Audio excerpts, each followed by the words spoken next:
At the end of the Second World War, a colossal and intricate network of secret Nazi bunkers, scattered across Europe, was left behind like silent monuments to a terrifying past. These bunkers, some of them vast, others hidden deep beneath mountains or cities, were designed to shelter the Nazi leadership, protect key military operations, and store weapons of unimaginable destruction. But when the war ended, so too did their purpose.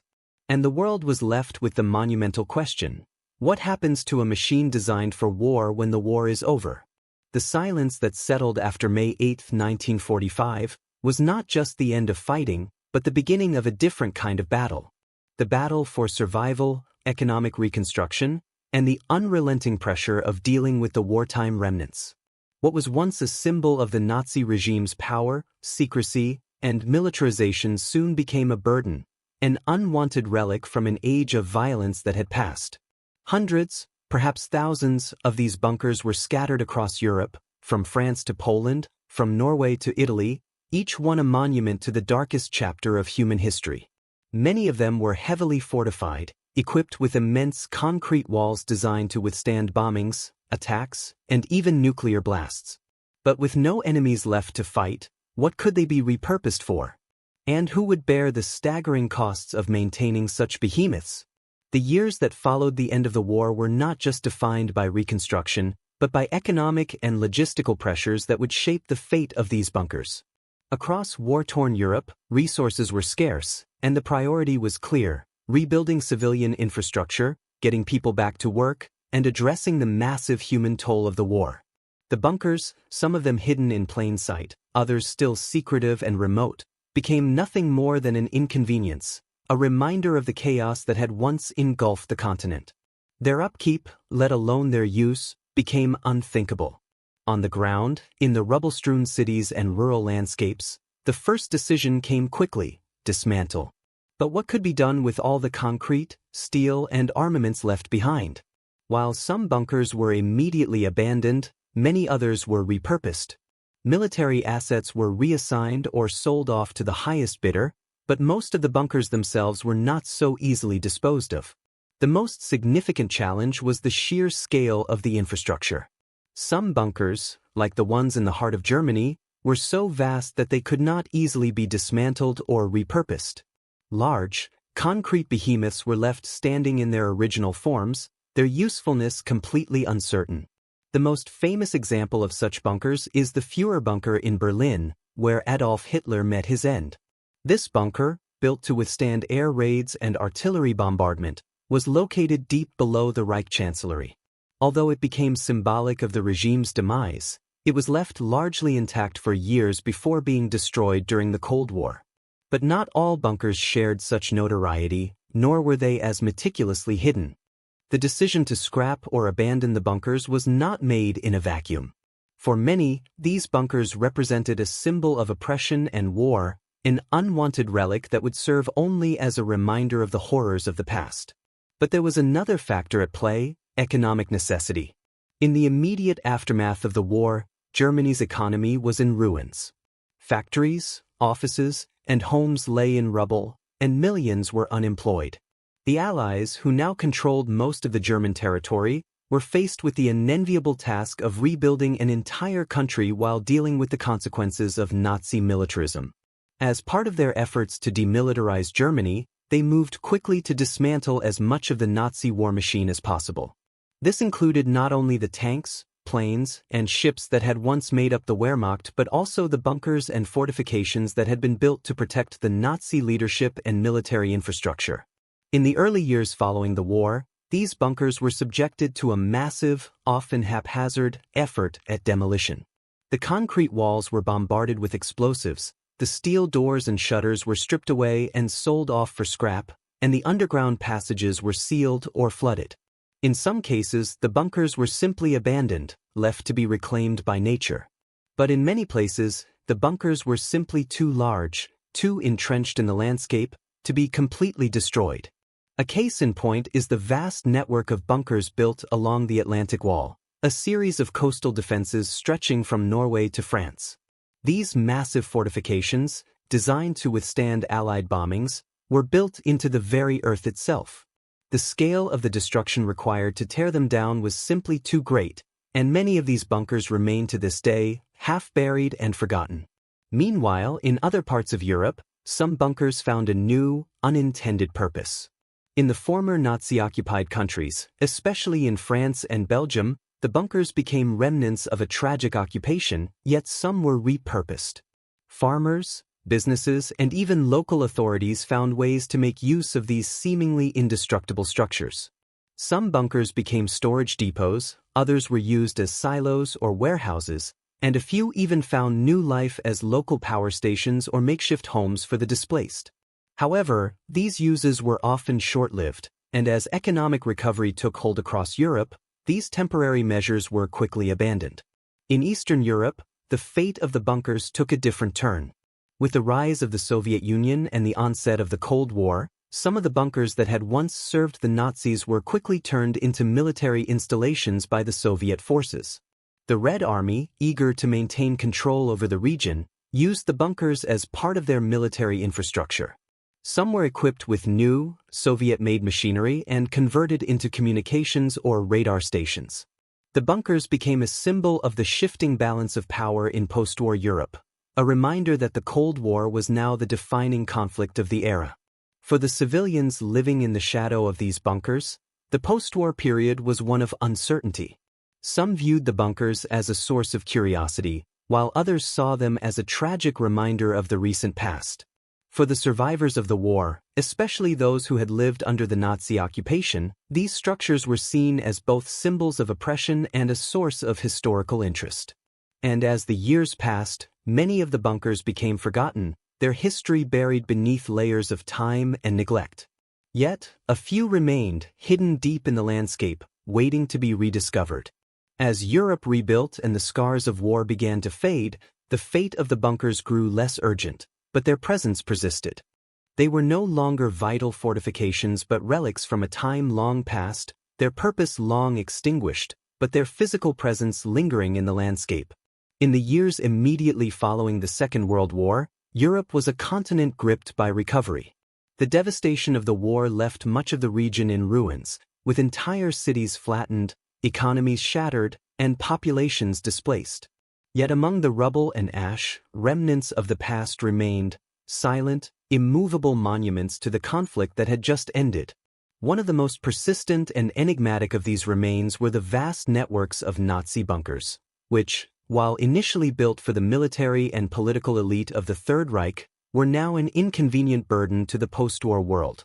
In Germany, where many of the most notable bunkers were located, the immediate post-war period saw the government, now under Allied control, begin to dismantle much of the infrastructure that had been central to the Nazi war effort. But the bunkers, with their immense size and intricate design, proved difficult to eradicate. They were scattered across the country, in cities, forests, and coastal regions, some of them mere shells of their former purpose, while others had been constructed with such ingenuity and size that they resisted even the best efforts to dismantle them. The Allies, in their push to demilitarize Germany, quickly focused on these structures, recognizing that they were symbols of the very forces that had brought the world to the brink of destruction. In some cases, the bunkers were demolished with explosives, but the sheer scale of the operation meant that many of the larger ones could not be easily destroyed. Some, like the Führer bunker in Berlin, were left to crumble over time, with parts of them sealed off or destroyed during the Cold War. Others, in more remote locations, were simply abandoned, their existence fading from public consciousness. However, the situation was different in countries that had once been occupied by Nazi forces, such as France, Belgium, and the Netherlands. In these regions, the bunkers were initially viewed with a sense of revulsion, symbols of the suffering and repression experienced under Nazi occupation. Yet, in the absence of immediate plans for demolition, some of the bunkers were repurposed, finding new uses that were as varied as the circumstances in which they were situated. In rural France, where the Germans had constructed an extensive series of fortifications along the coast, many of the bunkers were left untouched for years. The French government had more immediate priorities, dealing with the aftermath of the war, restoring order, and rebuilding its devastated economy. Some of the bunkers were eventually converted into storage facilities for agricultural supplies, while others were used to house displaced persons or as makeshift shelters for those in need. A few, particularly those located along the coast, became valuable as lookout points for the French military as tensions with the newly established Soviet bloc grew during the early years of the Cold War.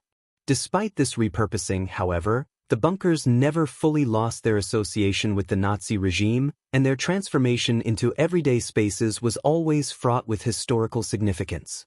In Belgium, some of the German bunkers were similarly repurposed, but with a different emphasis. Here, the bunkers were often used by local authorities or private businesses as storage for industrial goods or as warehouses for materials essential to the rebuilding process. In some cases, they were converted into small factories, particularly in the steel industry, which was in desperate need of facilities to ramp up production. The post-war economic pressures in Belgium meant that every available structure was put to use, and the bunkers, with their solid construction, were an obvious choice. Yet, despite these early efforts to integrate the bunkers into post-war society, the passage of time began to take its toll. Over the next few decades, the repurposed bunkers gradually fell into disrepair. Many of the industrial uses were short-lived, as the country's economy continued to modernize and new buildings were constructed to meet the demands of the growing population. In rural areas, the bunkers slowly became abandoned, their original purpose forgotten as nature reclaimed the land around them. In urban centers, the bunkers were buried beneath the weight of rapid industrialization, with entire neighborhoods rising up around them. In some cases, the bunkers continued to serve as cold storage facilities or warehouses into the 1950s and early 1960s. But by the 1970s, with Europe enjoying a period of relative peace and stability, the bunkers were no longer needed. They were considered relics of a bygone era, and many were left to decay. The rapid expansion of modern infrastructure across Western Europe meant that the bunkers had no place in the New World. In some cases, they were demolished to make room for new developments, while in others, they were abandoned entirely, their entrances sealed, their interiors left to rot. One of the most notable changes in the post-war fate of these bunkers occurred with the rise of tourism and the growing interest in World War II history. As the decades passed, the bunkers, particularly those on the coastlines of France and Belgium, began to attract attention from visitors eager to learn about the war and its impact on the region. Some of the bunkers were preserved and opened to the public as museums or memorials, offering a glimpse into the past and a sobering reminder of the conflict's toll. In other cases, they were left untouched, left to stand as silent witnesses to the destruction of the war. The bunkers that were preserved as museums or historical sites became important places of remembrance. Visitors flocked to them in the tens of thousands, seeking to understand the harsh realities of the war and to pay homage to the many who suffered and died as a result of the conflict. These bunkers, once symbols of Nazi power and oppression, were slowly transformed into symbols of peace and reflection. However, even these preserved sites were not without controversy. Some people viewed the continued existence of these bunkers as a painful reminder of a dark history, while others felt that their preservation was an important way of ensuring that future generations would not forget the atrocities of the past. But even in the years of their repurposing or preservation, the bunkers remain the subject of much debate. What should be done with these structures that once served as symbols of Nazi aggression and totalitarianism?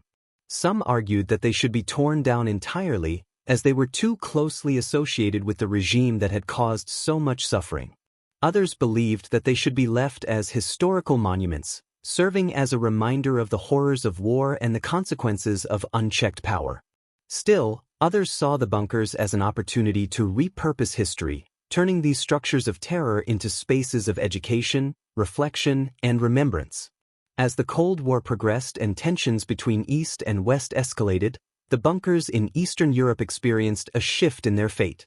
The rise of Soviet influence in countries such as Poland, the Czech Republic, and Hungary meant that some of the remaining bunkers were co-opted for use by the Red Army.